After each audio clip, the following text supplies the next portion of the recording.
Welcome! Now that you have a solid foundation on the basics of data, it's time to focus on some particular skills and characteristics that will be key to your future career as a data analyst.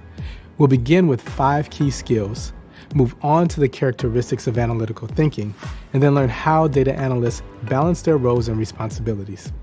Along the way, you'll also discover how to tap into your own natural abilities for strategy, technical expertise, and data design.